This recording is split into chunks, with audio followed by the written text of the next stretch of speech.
राधा वल्लभ, क्या आप जानते हैं भगवान शिव ने स्वयं श्री राधा वल्लभ जी को अपने हृदय से प्रकट करके अपने एक भक्त को दिया था और उसके बाद इनको वृंदावन लाया गया। तो चलिए नमस्कार दोस्तों, राधे राधे। मैं मनीष चौधरी आप सबका स्वागत करता हूँ अपने यूट्यूब चैनल राधा कृष्ण की दुनिया में। और आज मैं आपको श्री राधा वल्लभ जी का पूरा इतिहास बताने वाला हूँ कि कैसे श्री राधा वल्लभ जी को प्रकट किया गया तथा उनको वृंदावन कैसे लाया गया और उस मंदिर का निर्माण कैसे हुआ।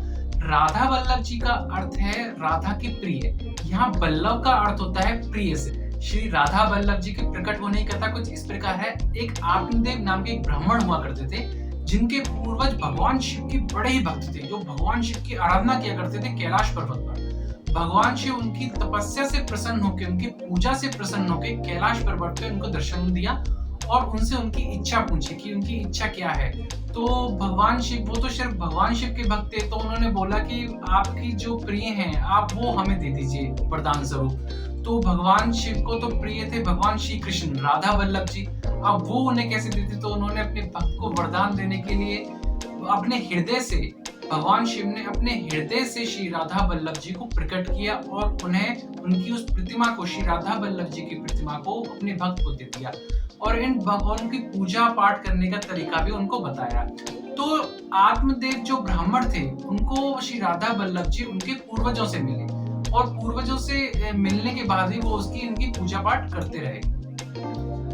अब श्री राधा वल्लभ जी को श्री हित हरिवंश महाप्रभु जी वृंदावन लेके आए थे और आत्मदेव ब्राह्मण से ही उन्होंने लिया था। अब ये श्री हित हरिवंश महाप्रभु जी कौन है, तो चलिए सबसे पहले इनकी कथा सुनते हैं कि श्री हित हरिवंश महाप्रभु जी कौन है।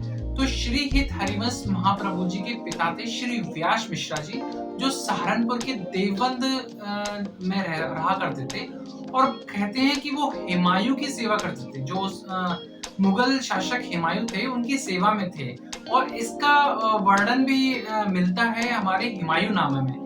तो जब वो आगरा की यात्रा पे थे तो वो रास्ते में बाद जो जगह है मथुरा में, तो उनकी पत्नी ने एक बालक को जन्म दिया। तो इन बालक का जन्म जो हुआ है यही श्री हित हरिवंश महाप्रभु जी हैं, जो जिन्होंने भगवान श्री राधा वल्लभ जी को अपने साथ वृंदावन लेके आए थे। कहते हैं कि इनका जब जन्म हुआ था तो बड़ी धूमधाम से वहाँ पे उत्सव मनाया गया था, तो जिसका वर्णन हुमायूंनामा में मिलता है। श्री हित हरिवंश महाप्रभु जी सहारनपुर में ही बड़े थे। उनका विवाह भी हुआ था श्री रुक्मणी जी से, लेकिन वो तो भगवान श्री कृष्ण की भक्ति में डूबा करते थे। बताया जाता है कि एक बार बचपन में जब वो 14 वर्ष की अवस्था में थे, बचपन में खेलते हुए उनकी गेंद, जो बच्चों के साथ जब वो खेल लेते हैं, जो क्रिकेट की जो गेंद होती है वो एक कुएं में चली गई और वो श्री हित हरिवंश महाप्रभु जी स्वयं कुएं में कूद गए और वहां से जब वो वापस आए तो एक विग्रह को, भगवान के विग्रह को वापस लेके आए थे और वो विग्रह आज भी उनके पैतृक जो निवास स्थान है वहां पे आज भी स्थित है। कहते हैं कि श्री हित हरिवंश महाप्रभु जी भगवान श्री कृष्ण की भक्ति में इतने डूब गए थे कि वो वृंदावन जाने का उन्होंने निश्चय किया। उन्होंने सब कुछ छोड़ छाड़ के वृंदावन जाने का निश्चय किया। तो रास्ते में जब वो वृंदावन जा रहे थे तो रास्ते मुजफ्फरनगर गांव के पास वो रुके थे।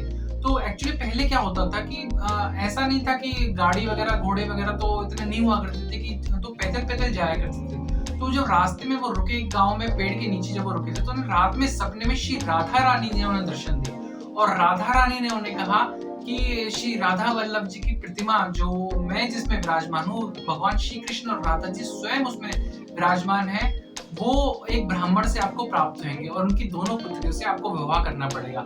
तो आत्मदेव नाम के जो ब्राह्मण थे जिनके पास श्री राधा वल्लभ जी, जिनको हमने पूर्वजों से मिले थे, उनको भी स्वयं यही सपना, सेम सपना जो है श्री राधा रानी ने दिया कि आप अपनी दोनों पुत्रियों का विवाह श्री हित हरिवंश महाप्रभु जी से किए।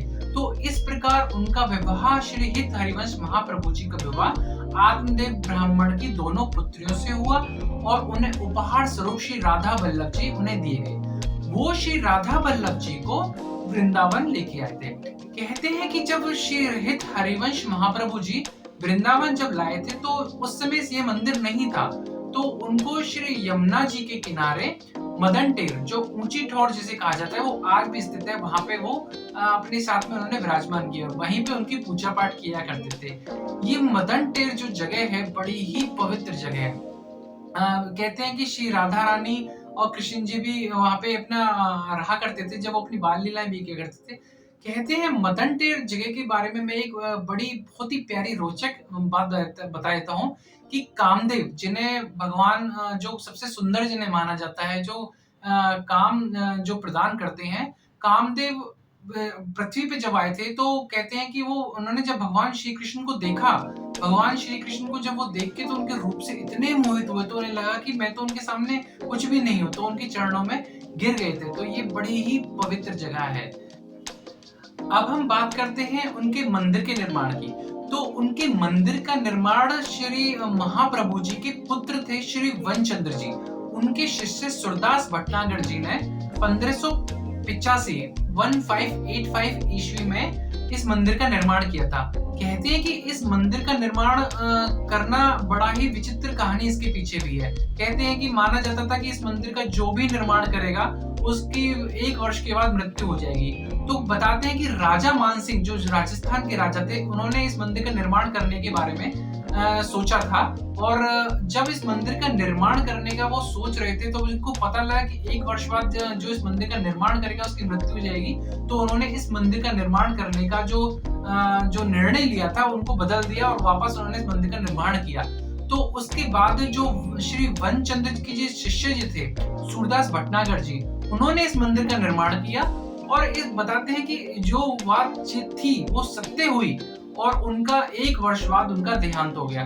तो आज जो श्री राधा वल्लभ जी जिस मंदिर में विराजमान है, वो मंदिर का निर्माण सुंदरदास भटनागर जी ने किया है। उसके बाद इस मंदिर की इसी तरीके से श्री राधा वल्लभ जी की आज उस मंदिर में पूजा पाठ की जाती है और यही श्री राधा वल्लभ जी की कहानी है। अगर ये आपको कहानी अच्छी लगी हो तो प्लीज चैनल को लाइक कीजिए, सब्सक्राइब कीजिए और शेयर कीजिए। मैं ऐसे ही और भी बहुत सारे वीडियो लेके आता रहूंगा और बहुत सारी कहानियां मैं आपको बताता रहूंगा। जय जय श्री राधे, जय जय श्री कृष्ण। तो जाते जाते मैं एक बात और बता दूं कि यहाँ पे हमारे वृंदावन में श्री राधा वल्लभ जी की कहावत है कि राधा वल्लभ दर्शन बड़े दुर्लभ। तो ये वाकई में सच है। अगर कोई भी भक्त राधा नाम की मस्ती में या राधा जी के प्रेम में या राधा कृष्ण के प्रेम में अगर कोई दर्शन पाने आता है तभी उसको दर्शन हो पाते हैं, वरना राधा वल्लभ जी के दर्शन करने के लिए उसे घंटों इंतजार करना पड़ता है और दर्शन खुलते ही नहीं है। तो राधा वल्लभ जी अगर चाहेंगे तभी उस भक्त को दर्शन हो पाते हैं। मतलब इस भीड़ में अगर कोई भक्त उन्हें प्रिय लगता है, कोई प्रिय उनका भक्त आता है, तब वो अपने दर्शन उन्हें देते हैं। तो बड़ी प्यारी उनकी महिमा है। यहाँ पे जब हम बात करते हैं श्री हित हरिवंश महाप्रभु जी की भी ना, तो श्री हित हरिवंश महाप्रभु जी दिन भर राधा नाम ही कृष्णा नाम में ही रहे थे और उनका नाम ही जपते रहते थे। तो उनके इस प्रेम में ही उन्हें राधा वल्लभ जी प्राप्त हुए हैं। तो अगर आपको ये चैनल अच्छा लगता है राधा कृष्णा की दुनिया, तो प्लीज़ इस चैनल को सब्सक्राइब कीजिए, लाइक कीजिए और शेयर कीजिए। मैं और भी ऐसी बहुत सारी जानकारियाँ और वीडियो मैं आपको लेके आता रहूँगा और मैं आपको वृंदावन और मथुरा की बहुत सारी बातें भी ऐसी जो आपने कभी नहीं सुनी होंगी, वो सारी मैं आपको बातें भी बताता रहूँगा। तो चलिए फिर, राधे राधे, धन्यवाद, थैंक यू।